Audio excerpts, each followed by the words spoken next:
we'll go ahead and get started. So under public hearings and presentations by the board, questions from the floor. At this time, any person wishing to speak on any question previously discussed through administrative channels and not on the agenda will be granted 5 minutes to make a presentation to the board. Please state your name for the record. Not seeing any, we'll move on to presentations on agenda items. Any person wishing to speak on any items on the agenda will be granted 5 minutes to make a presentation. Please state your name for the record. We'll move on then to our consent agenda. A consent agenda is utilized by the Rolla Board of Education as a means of dealing with routine matters, which must be considered by the Board of Education require minimum of discussion. All Board of Education members receive and review written information supporting the items listed on the consent agenda well in advance of the meeting. While any Board of Education member is welcome to remove any item from the consent agenda for separate consideration or discussion for any reason, normally all items on the consent agenda are approved in one motion with a minimum of discussion. So these would be items A through E. Does anybody want to call out anything in particular before making a motion? All right. So can I get a motion then to approve items A through E? I'll make that motion. Second. Okay. All in favor say aye. Aye. Those opposed say no. All right. Moving on, we're going to actually start with new business first. So we're going to look at the new and updated positions in the school district. Dr. Baker.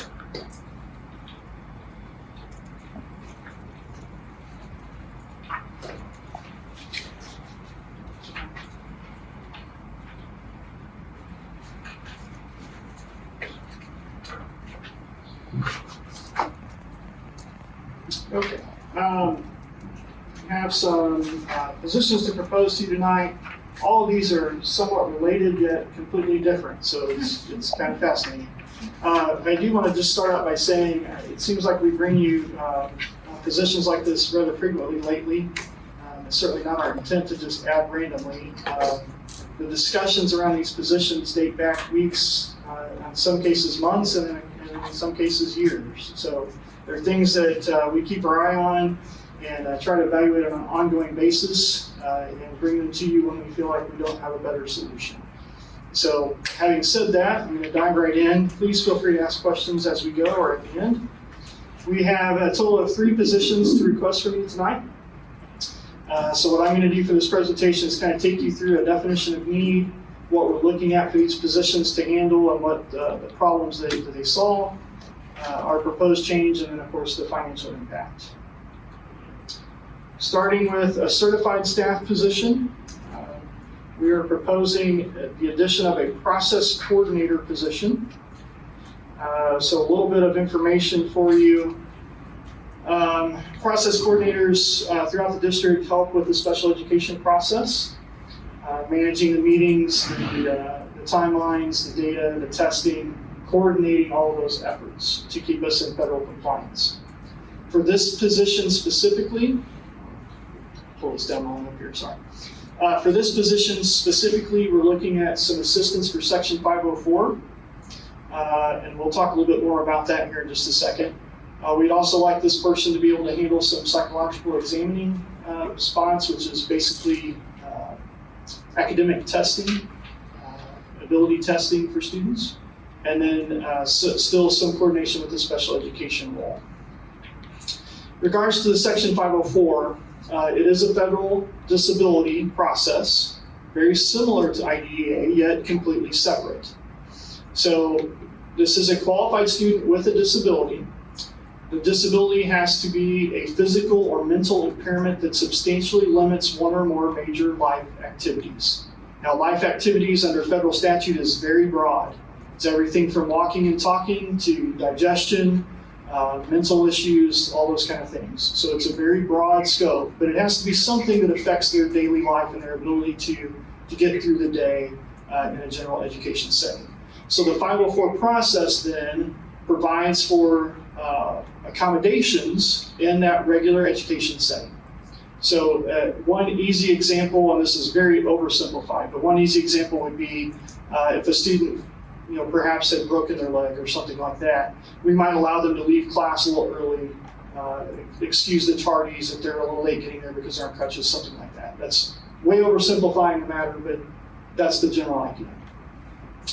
Different from IDEA in that IDEA, we're looking at impairments that adverse their educational performance. Okay, so it is possible that a student could have both, although that's not usually the case. Usually if they have an IDEA thing, we handle all of that through the IEP, but it is possible. So what we're dealing with throughout the district with 504s is a, lack of a better word, a little bit of inconsistency. Each building has staff members that handle this now. A lot of these duties fall on our counselors within the buildings. And so a couple of things are happening. One, we're seeing more 504 situations arise. So we have an additional student count that we need to deal with. Currently, we have approximately 150 students in the district. We do think that number is probably more realistically a little over 200. We just need to get everybody in place. Secondly is our counselors are kind of busy right now. And so that mental health piece, we want to take some burden off of them to allow them to have a little more time to deal with some of that kind of thing. The psych examiner piece is just something we always look for anytime we can get that to help with those testing pieces because it is expensive to subcontract out. Ideally, if this person, if we're able to find someone to fit this, they could handle that, which would save us some cost on contracting those services. And then the connection to IDEA, as you know, we've added staff. We've talked about our student numbers going up, the severity of disabilities going up, those kind of things. So there's still a connection there with the special ed process and some assistance that can be provided with this person as well. So it's a lot of information, but that's kind of that situation in a nutshell. I'm going to pause there. Any questions about that position specifically? Do we have people in the district that would be qualified? That's a great question, Mr. Sells. Yes, we do. The thing we would have to look at in posting this then is if we were to have someone in district who we think would be a good fit for that, we would need to look at timing, if it's a classroom teacher or that kind of thing of when a good time to make that transition would be, and so that there's minimal impact on our students. So whether we go So through you're a grading looking at- period or semester or what we do to do that. So you're looking at doing this fairly soon? We are, yes. Okay. Yes. We have a few other process coordinators around the district We do. for buildings. Will this person be in one of the buildings or here at central office? We don't have that completely lined up yet. But it's Most- not taking the place of someone Not taking the who's place in of one this- that exists, no. Certainly a possibility that they would be housed here, it's certainly possible that they could be housed in a building, but essentially with district-wide function for the 504 piece especially.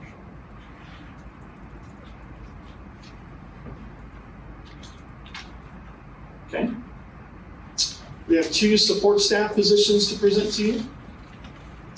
So go through those. The first is what we are calling an HR support administrative assistant. So I'm kind of defining the problem for you with this slide. As you know, we've talked a lot lately about staff turnover, and I don't think we're alone in that. We're struggling with keeping and finding a good workforce right now, just as most businesses are. That number has escalated rapidly over the last couple of years, and I don't foresee that changing anytime soon. So this past year, from July 1 to June 30, we processed on the support staff side 172 hiring forms. Now that's not all new hires, but often it's someone, maybe they're transferring from a part-time to a full-time position or anything like that. We do a hiring process for them. Regardless, all of those things trigger the same type of thing. So we have background checks that kick in, their insurance and benefits process. We have to review all those things. Has to go through payroll to make sure we're getting them set up correctly. For a new hire, that process takes about 8 hours. So at 172 employees or 172 new hires, you can see that it quickly eats up some time. Now that time is spread out over multiple people. It's not one person doing all that work. But it is certainly impacting the other work that has to get done. So that's the first piece. So whether that's new hires, transfers, just assignment changes, whatever, it's a lot to manage at this point. Substitutes, we're struggling to find substitutes, and rather than processing substitute applications, we're asking our folks to seek substitutes more. But even that process has changed with the new law that allows for the less than 60-hour substitutes to come into play and those kind of things. There's added layers to that. Again, background checks, those things still apply. We have to track those hours and report to DESE because they're limited on what they can work sometimes if they're retiree, that kind of thing, whether it's in our district or other districts. So there's a lot of layers to that piece as well. And then last but certainly not least is just employee assistance. And I think over the past several years, more and more things within HR have moved to online portals and to automated processes that are better for the employee, but perhaps create more work on the HR department. So we find ourselves having to do things that, where in the past an employee might fill out the form, now they fill it out online and then we're responsible for transferring it to all the places it goes to. And it's just simply slowing things down a little bit. That's all great and wonderful when it works perfectly. It rarely works perfectly. So that's one of those things. And then customer service, of course, is a big piece. We are surviving, and I want to make sure that I stress that. Everyone's getting paid, everyone's getting the insurances they're supposed to have. What's suffering are the things that happen in the background, our filing, our updating of personnel records, our shredding of old documents, our ability to cross-train and provide supports for one another. Those things have all kind of gone to the wayside, and we're starting to see that. That's starting to surface in places, and that's not a path we want to go down. That, in a nutshell, is what we're talking about here. So essentially, this position would be the front face of a new hire coming into the district. So they would be the one doing orientation with the new hire, talking about their benefits, getting all those things set up, and then passing all that on to payroll and those processes. So it affects the payroll department, it affects the HR department, my office, it would affect Mr. Hounsom's office with the substitute process that happens there. It pulls a load off of several people in the central office. That's the goal. Okay. Questions about that position specifically before I go on? Okay, we can always come back. The second position is an IT support specialist. We currently have 2 technicians within the tech department. Obviously, technology has grown. Just as an example, since the 17-18 school year, we've added a little over 1,600 Chromebooks. That's just the Chromebooks we've added. That doesn't take into account other technology pieces. Tech, just to be quite honest, is having difficulty keeping up with the work orders. As technology has become more portable, it's also more prone to damage and not working, requires a little more attention. They're also more complicated systems, so things have to talk to multiple other things. All of our textbooks have online pieces. All of our software programs, or our learning instructional programs, have software pieces. So everything is integrated more and more and more than what we've ever dealt with before. And quite honestly, it just takes more time to deal with those things. The technicians that we have are great. As you know, Bob Briggs announced his retirement. He's taking 19 years worth of knowledge and experience with him. So we feel like this is an opportunity in replacing him that we need to address some other things. And this is the right time to do it because it will help us as we go through training, that we're able to train both at the same time instead of having to come back later and try to pick that up. This is something we have talked about for a good time, and we just feel like the time is good. I would say district-wide, just for some background for you, we have just over 8,000 devices. Now that includes desktop computers, scanners, projectors, all the technology devices that are out there. 70 plus printers, telephones, all those other types of things. It's become monumental, and as you know, with our discussion of virtual learning, whether that's going to continue at the same level or not, it's certainly not going to go away. And that adds another element. We now have technology we're supporting off campus, and that takes a whole other level of time and coordination. So, happy to answer questions about that. This is the financial summary. Now these are estimates. So the process, this is salary plus benefits. So 15 years experience, we don't know what that position would be, but that's a number we use to estimate a lot with. The HR support assistant and the tech support specialist, those represent a level 2, which would be basically the highest that those would be, unless we get into a weird situation. Typically, that's the highest level we bring new staff on. I believe you said with the process coordinator, that we contract some of that out, will we have some savings there? We do think there would be some savings there. Same with the IT tech support position. We do use an intern through the summer. We've expanded that a little bit lately. In fact, we have an intern up there now that's a paid position. It's certainly not going to wash it, but it would be some savings that we could probably absorb for the school time at least. Yeah, we would continue to watch for any place to absorb some of that. Okay. Certainly not going to be a wash, but there is some savings there. Great question. Any other questions on the reports? Again, all subject to human beings being available to help. All right. Need a motion? Yes, please. So, do you want them separately or all To the board. together? How would you guys think so? Do you want to go over them separately, or do you want to? We all together, we're straight the way A you motion? presented it. Okay, let's do that then. So if I can get a motion then to approve the new positions for the 504 coordinator, the human resource officer, secretary assistant, and the IT support specialist. I make a motion. I'll second that. Right? All in favor say aye. Aye. Those opposed say no. Thank you.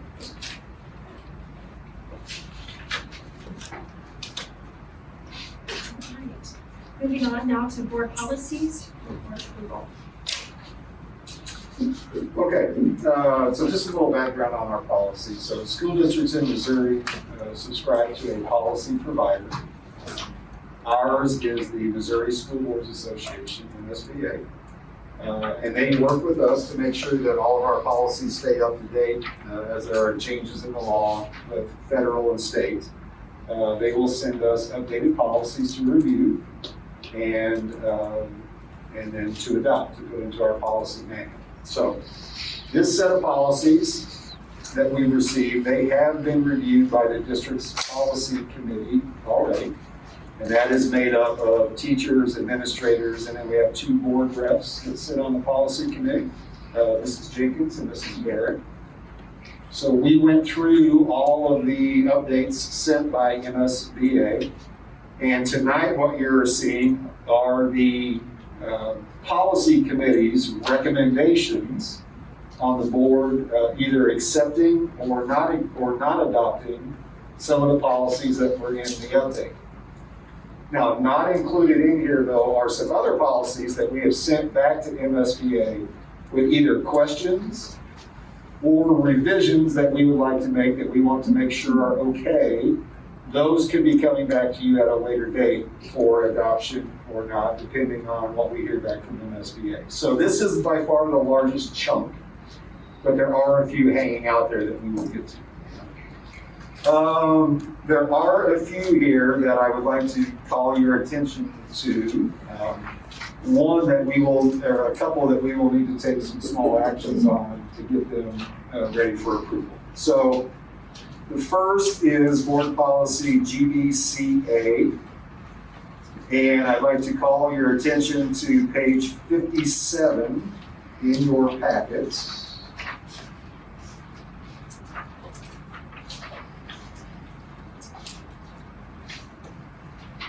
And we'll be looking at item number 9 that is boxed off there. So what this policy did, originally it had, this policy is on staff conflict of interest. And the section that we're talking about here is limiting gifts that would come from vendors or other people who are seeking to do business with the board to make sure that gifts aren't extravagant to where it might sway someone or be seen as swaying someone. So the policy originally was $100. On this update, it allows the board to set that value at whatever they wish it to be. So on the part that's outlined there on page 57, my recommendation for how that would read is we would change it slightly from what's there. That it would read, employees will not accept gifts. We would go ahead and unstrike of substantial value. Okay, so employees will not accept gifts of substantial value. And then move down to the gray section from an individual student, parent, guardian, vendor, etc. Okay, leave that sentence alone. Now, in this policy, the board has the ability to set the limit, as I just mentioned, of the gift. It would be my recommendation that we unstrike the sentence that's there and simply go back to the price limit that was previously set. So for the purposes of this policy, a gift has a substantial value if it is worth more than $100. That we would simply unstrike that, make that a part of this policy, and then that we adopt that policy with that price limit set. Dr. Dare, Dr. Williams, Skinner, if I missed something here, please jump in. Questions on that? And I think we can adopt all these at the end with that language if you're okay with that. Okay? All right. Next is policy GCBA. And I'd like you to turn, please, to page 75 and 76 in your packet.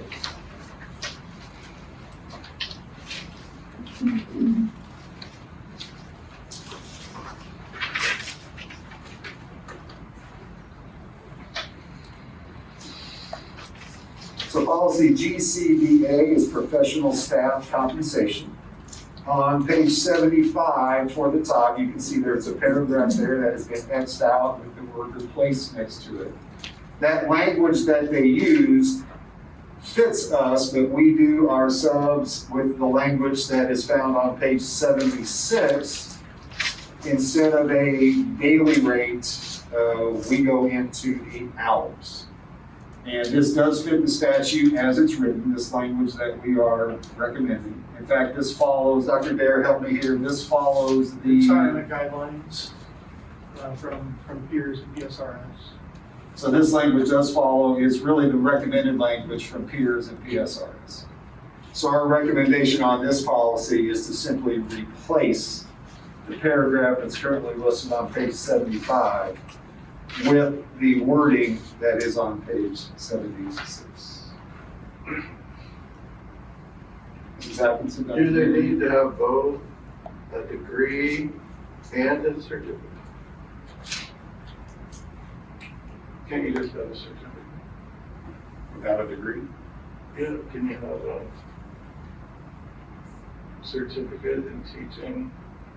The Not have a degree and that? The requirement is that the degree has to be in the subject area of the long-term teaching assignment. So in order to be paid on that step A1 for long-term assignment, you have to be certificated, but also have a degree, say, in English if you're a long-term. Right, so really what it's saying, Mark, is you can't be a math teacher subbing in an English classroom. Right. Your degree and certificate have to be in math if you're in a math classroom. Does that make sense? Yeah, we can still pay you as a sub, and in order to move to the higher pay rate, you would need to have the credentials You to. have to have a degree Yep. In that And a subject teaching area. certificate. and a teaching certificate. In order to be paid at that higher rate for a long-term position. But what if you had a degree in one thing, but had a certificate in that subject? You can still sub, but you would not move up to. Is that correct? I see what you're saying. But you can get other certifications even with just your bachelor's degree. If I have a math degree and math certification, I could go back later and test in, some other subject Right. area. But it does say Missouri teaching certificate in the subject taught, so you would be degreed and certificated regardless of what certificated area. Correct. If I was gonna get a job in the district, would I have to have a degree and a certificate. No, I agree. I think we can strike that. I don't know. I think you're right, Mark. I think. I don't think just so. a teaching And certificate. you know why? I think that because I taught here for about 15 years without a degree in the subject I was teaching, but I had a certificate in the. So if we strike, if they have, if we strike the word both a degree in the subject area and, so both a degree in the subject area and, so a degree if they have a Missouri teaching certificate in the subject area. I think that's enough. I think that's enough to cover it. That's a good catch. Because you can't get it without a degree. Right. You have to have some kind of degree. Did you get that, Larry? But once you have your degree, you can get other certifications. Well, yeah. I just don't think you need both a degree and the certificate. And Sue just said, Myra, did you get that? Yeah. Okay. Sue? I have a question about the 600 hours. The retired teachers is 550, but they've changed that, I think, in theirs. So the 550 is still out there. It's been waived temporarily. But the 600 is more about whether you have to pay into retirement or not. So Okay, it's not so- about a retired teacher working. It's about someone who's not retired working and whether they owe into retirement or not. And that is a retirement level. Okay, thank you. I have a comment about using a pronoun Yes. in this second paragraph. Okay. That's the only place I see it in the policies. The word you responsible instead of, Where are we, Mr. Patton? the second paragraph. That's correct. Therefore, you are required. Well, in the last You sentence are too. required. Yeah, And the then, session yeah, is substitute. you. The substitute. Joanna, see that should be the subject. Yes, substitute. Some make the wordsmith that when we're going on. The substitute is required. If the substitute is on a long-term assignment, the substitute be temporarily removed from. Yeah. There's about four. Yeah, Same thing here, that's from these to that. To be fair, we took this language from our sub-handbook. So it's written Okay. toward the Right, person you- that yes. for policy that. If you catch it exactly all right. sentences, the one after it also. Yeah, I think there were 4 places to make a change. And the word hour in there also, not just put the word, the substitute list. In the third line from the bottom.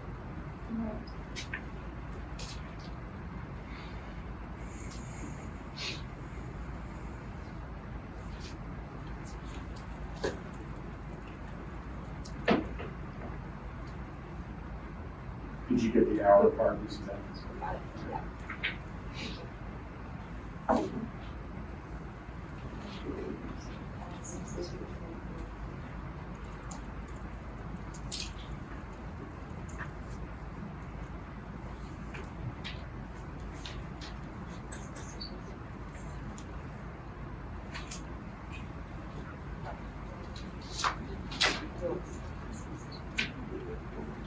Yes.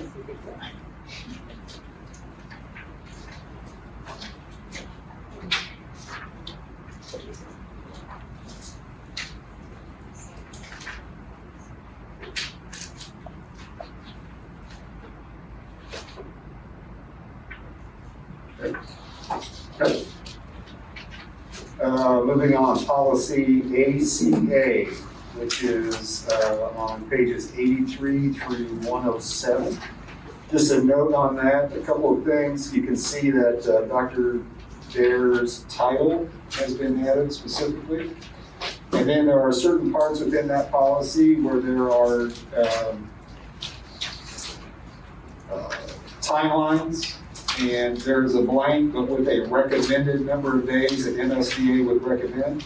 Our proposal is anywhere where that occurs that we would use the recommended number of days from MSBA. So on all of those blanks, we are not seeking to change any of those from the recommendation. And Found those on 97, pages 97, 98, 100, three places.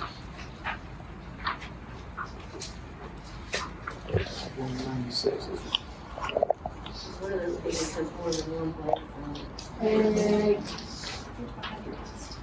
I missed in my notes the numbers you gave me. Well, it's anywhere That's on not the good, yeah, you're good. So there-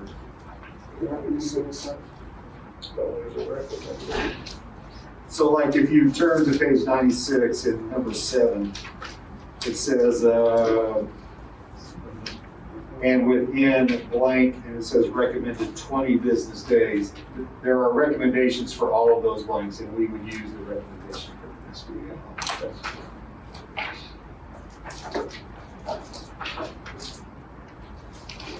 Okay.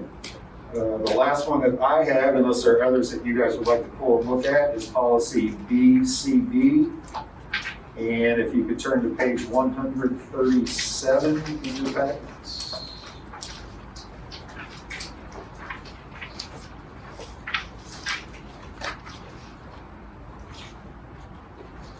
So this policy BCB is on board officers.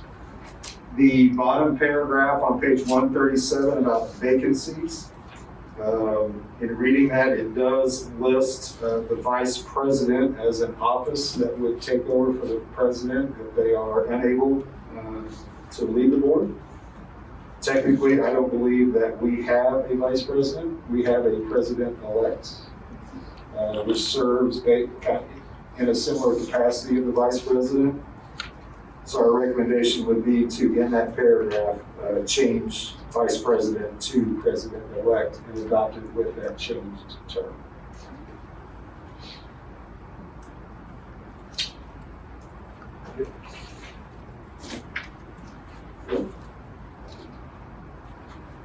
And that is all of the special pull-out policies that I had. If you have in your notes other questions you'd like to raise, we'll go through any that you would like to look at in more detail.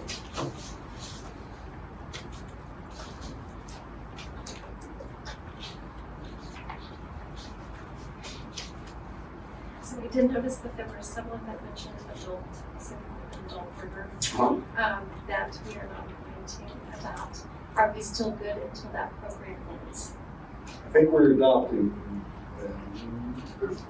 It thought there was- said adopt, but we'll rescind it next August. Yes. Is Is that that what right? we're gonna do? Okay. Yes. So we are adopting it now, but knowing that adult programming will be finished after this school year, Then we'll then rescind we would that. take them out after that. We did remove the one section on salaries because technically we have all of those folks under contract and we will not be hiring permanent. So So we they're good. removed that one. Okay.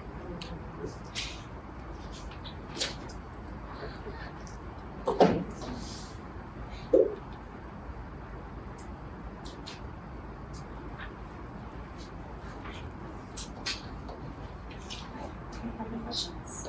I'm gonna assault the students, 168. And I don't know if there's a policy somewhere for this, but, attempt to cause physical injury. What page are you I'm on? on page 168. I was wondering if there's anywhere we have anything about, tainting food or drink. Is that not assault? Do we have something in that area that would cover that? I mean, this is such an assault, to me, that's kind of assault. Well, we do have a section on illegal drug use or distributing in some way. So when you say tainting, I'm assuming you mean with some type of drug. Drug or, So I think that would fall currently under our drug policy. Because there'd both be a possession and a distribution, and I think we could, perhaps with the help of law enforcement, see some assault or. But in that policy there, at the end, there's kind of it's not a catch-all, but I think it would catch it in the last sentence, or any other act that constitutes criminal assault. And it's there for the student section and the assault to staff, so maybe it might not be lined out specifically, but do we need to find out if that falls within that? Oh, we can't. Number 2, you mean, knowing what's out. In number 1, 2, and then the other number 1 under assault to staff, it has that sentence at the end,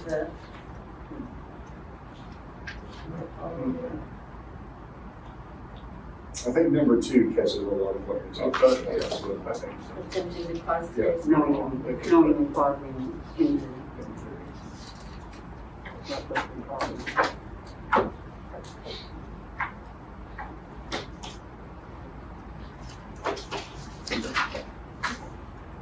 anyone have any other questions?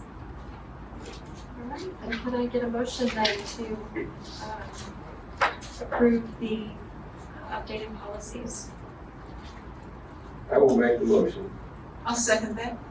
Well, we need to put it in more detail. More details. To adopt the recommendations of the committee, because there's 2 policies in here that we're planning to approve. And as amended through our discussion. Second. All right, all in favor?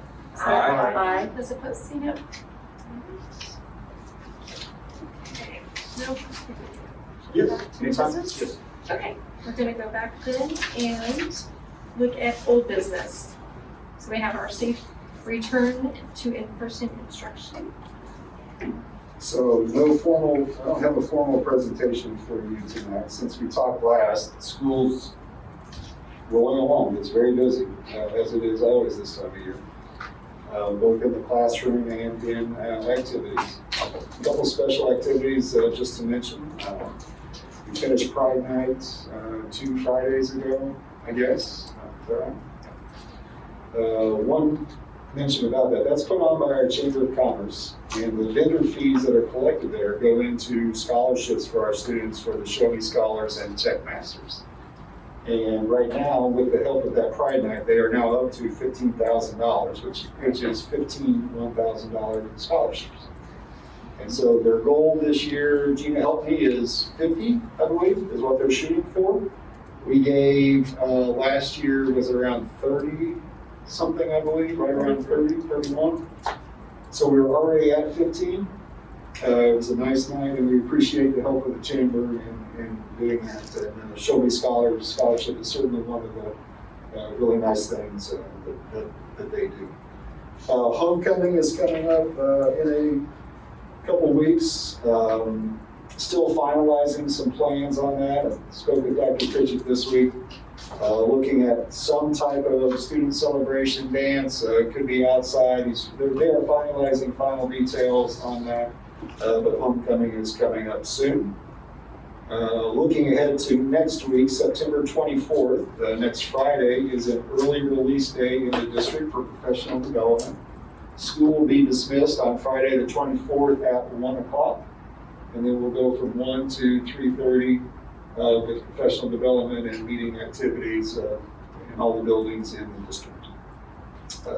One other just quick announcement, on Friday, October 1st, we'll be hosting the First Friday Coffee for the Chamber, and that will be here in the boardroom. If you're welcome to swing by to anything, to that 7:30, Gina, until 8:30. That'll be the time period there. So, like I said, a lot going on. Obviously, we are still dealing with COVID and quarantines within the building. When I spoke to you at our previous board meeting, at that time we had 13 active positive cases, 184 K through 12 students in quarantine. So 13 and 184. As of the close of business last night, we're at 17 and 192. So roughly flat where we were 2 weeks ago.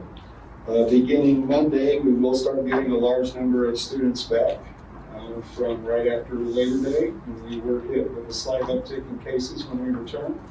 So beginning Monday, that will be their 11 days. So still carefully watching everything, talking with the principals. We met as an administrative team this week to talk about our processes, things that we can do better, support that they need, help. that our teachers need. So, but if you walk into a building and walk into a classes, what you see is school. And there are kids happy, just as they were last year, happy to be in school, but we are still dealing with it. So it is not back to normal. It is still, it's still a struggle at times to make sure that we can serve all of the kids' various needs, but we're trying very hard to do that. So next week there is the first of a, I don't know if it will be a series. Gbca announced a webinar last week to talk about COVID in schools. Typically, if there are any changes from the state level, those Gbca webinars are where we learn about that. I don't know that there are any changes. I don't know if it's just the first one of the year and just checking in and giving some general information. But certainly, if anything comes out of that, we'll certainly update you and let you know. But that is next Tuesday.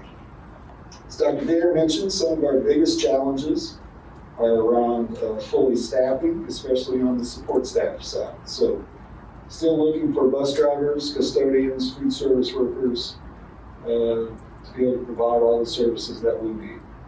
On the food service side, school districts everywhere are dealing with a shortage.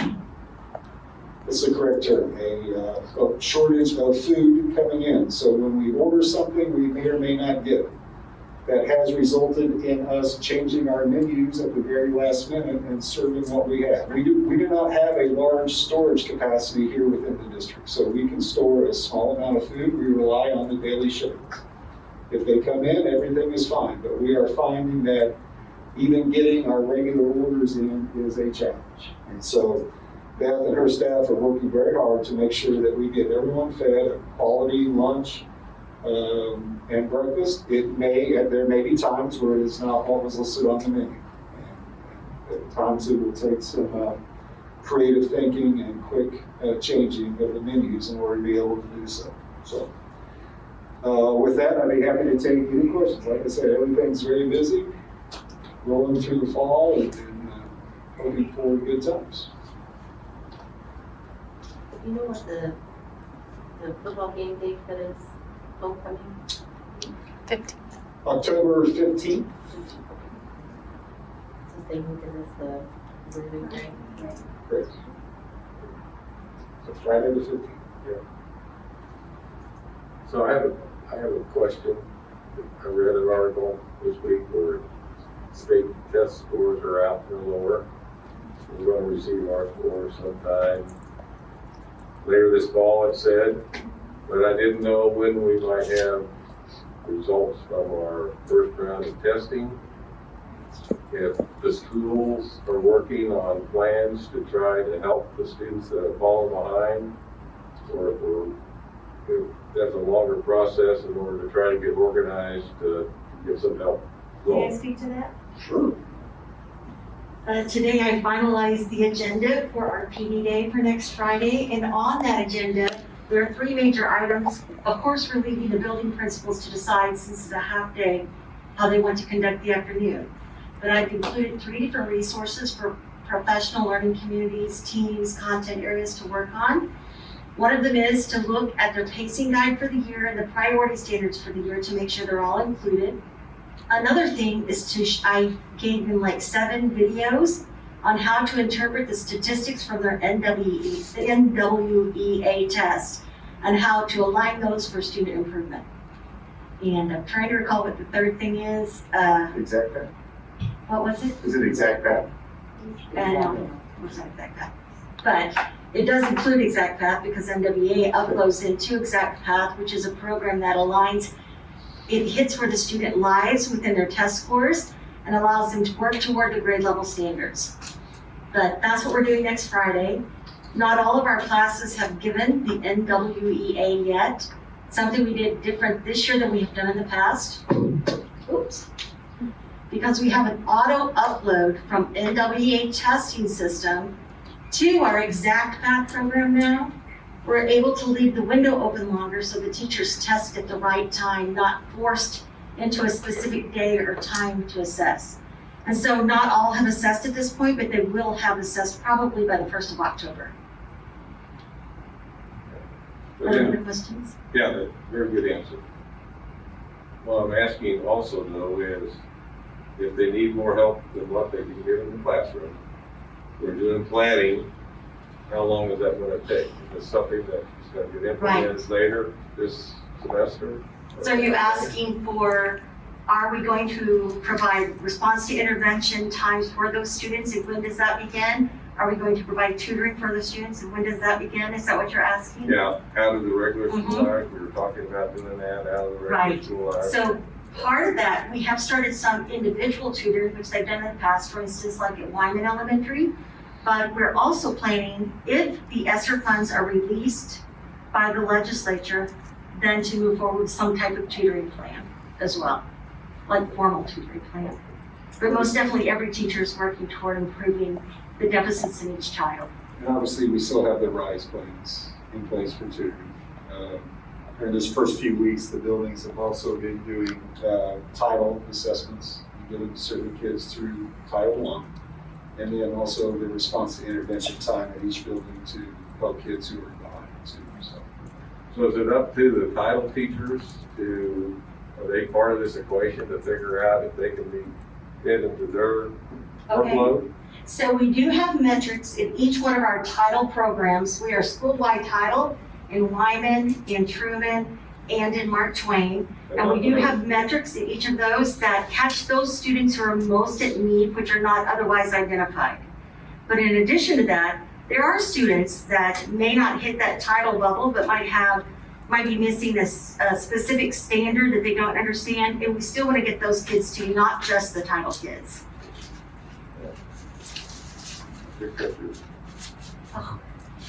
Your handbook, I went the Wyman. Yeah, I've been upgrading a few little things here and there. I like things to kind of, yeah. And on your state assessment question, the state board did release statewide assessment results. And what we saw was decreased results pretty much across the board. Our local results should be released later this fall. We do have access to them, we can see them. But as far as the state clearing us to share them, that's still a ways off. I think they're still cleaning up some individual districts. So, That's the other piece that he mentioned. That's the other piece I was gonna talk about. While we are embargoed and cannot give out to the public what our scores are now, I am gonna release those to the individual teams so they can look at the areas where the students might not have done as well to shore up our curriculum in those areas. That was it. Thanks for hitting that. there are some areas that were really strong, and there are some areas that we took a significant drop from. I guess the last time we gave state assessments was 2 years ago. So certainly some learning to do in there. But that, in conjunction with the NWEA, will be a part of the school improvement plans that you'll hear in October and November about how we address some of those issues. I did notice the statewide participation rate exceeded 90%, so is that a typical? So usually the standard is over 95% is what you're held to. What were we at? 98. 98. So we did have very good luck, obviously testing all the seated students, which is the vast majority of our kids were here. But the virtual students, Dr. Williams worked very hard and had a very extensive schedule throughout the spring here in this room to get them in for testing. So we had a very high percentage. Thank you. All right, moving on now to our long-range facility plan update.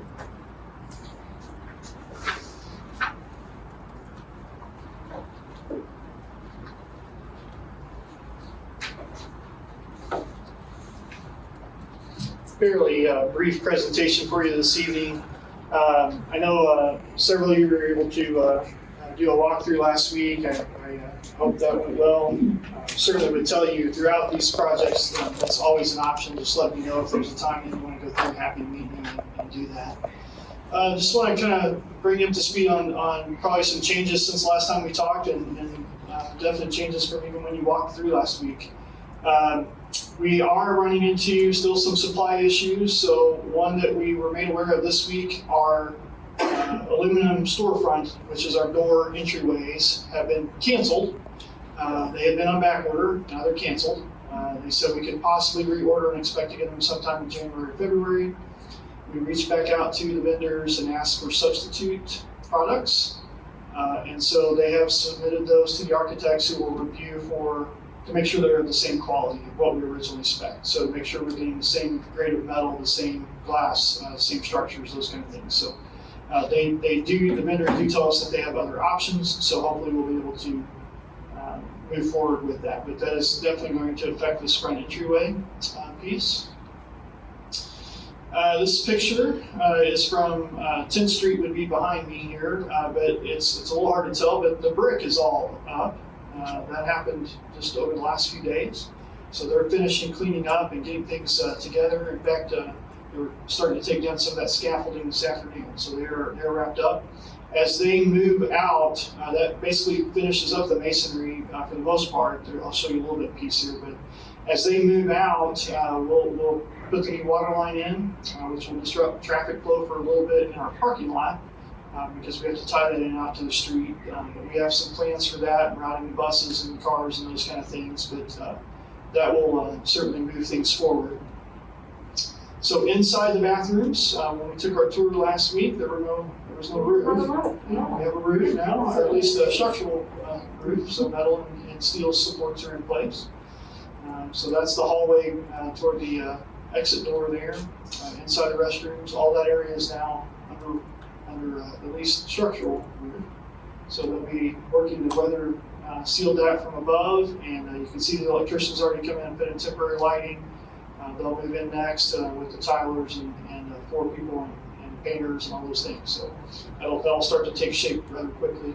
Dr. Dare, Sir. on that picture. Yes. So those beams there, were those originally going to be bar joists? Those were originally going to be bar joists, and they substituted beams, yes. Yeah, and so we had the difficulty getting the bar joist. That's actually a lot more structure than is probably even necessary, but that was a no-cost trade-out for us from the vendors to move us forward. So that's the doorways going into the bathrooms. They're starting to put those in. They may even be done today, to be honest. They were working on them when I was over there this morning. So as I said, the masonry is getting very close to being finished up and being done on site. This is the main hallway. When we were in last week, the safety wall was still there. So again, that work is basically completed except for the doorway and paint and those kind of things. So for our usage, they're very good about keeping things open up for us. I started to put some of the plumbing fixtures in. This is one in the janitor's closet. I don't want to speak for our custodians, but they're very excited to have a sink on the floor rather than one that's at their shoulder level. Makes a big difference. The only other thing we're running into at RTI, just in updating you, is the epoxy flooring for the auto tech shop. It's been back ordered indefinitely.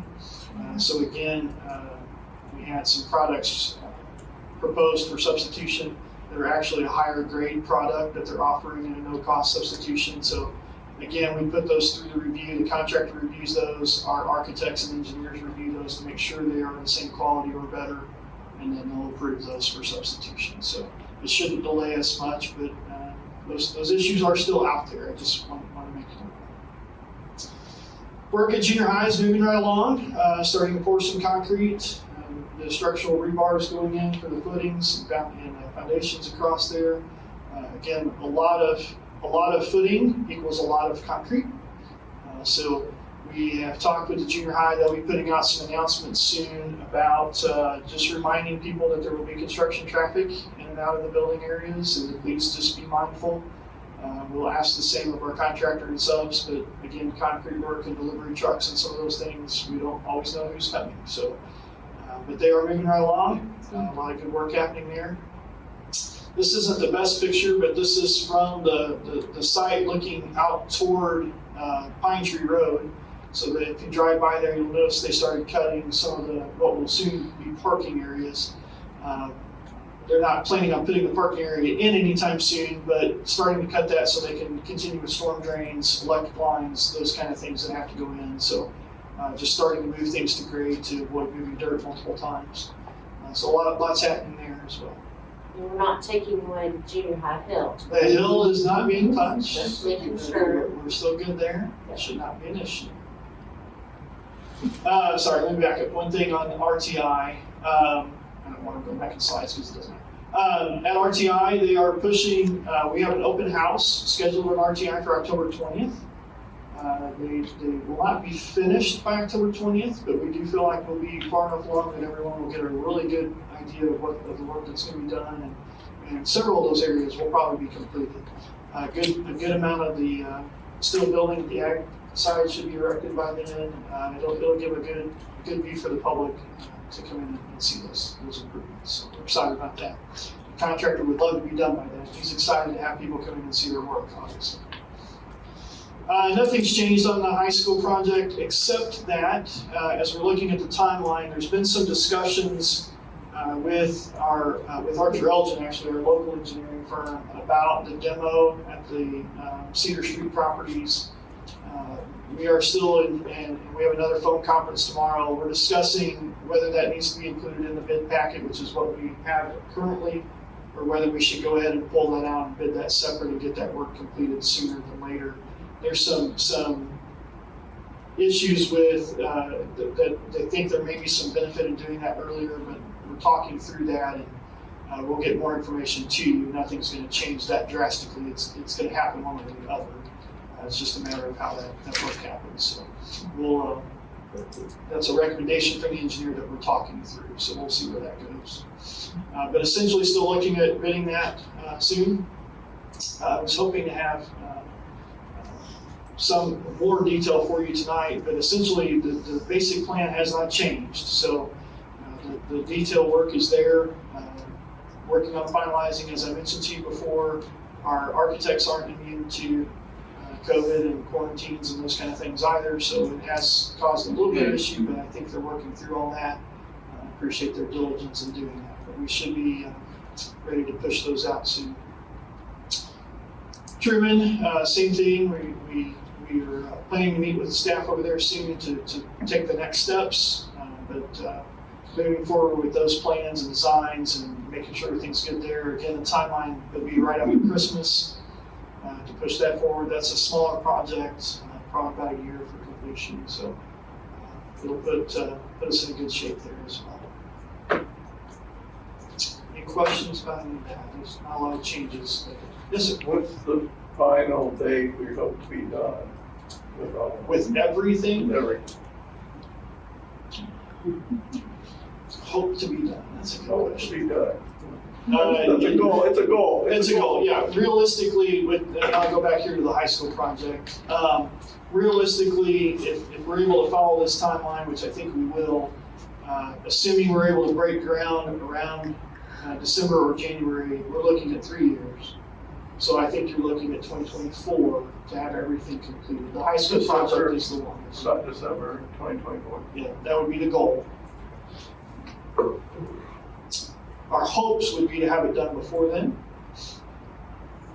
And realistically, we'll be in the event center and those things probably by 2023. But having everything completed will be in the 2024. Maybe spring 2025 play Yes, in an auditorium. that would be the goal. That'd be awesome. And again, hopefully sooner, but realistically, that's probably fair. Thank you. Thank you. Great, and then going over to the next page, looking at the Board of Education calendar issues, and we have our dates for our fall board meeting.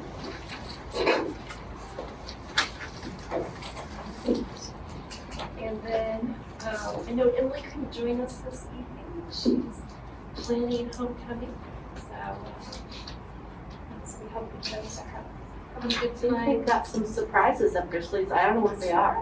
I No, I'm excited to hear about it. I know that I didn't tell about it, but I know what it is. I mean, all right, is there anything else? We had a note on here about reviewing dates for January through June of 22 At the- at the October 7th meeting. Yeah, is that okay with you guys? I just wanted to.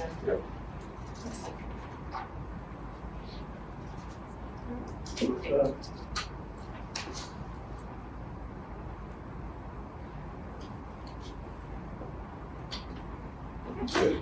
Anything else?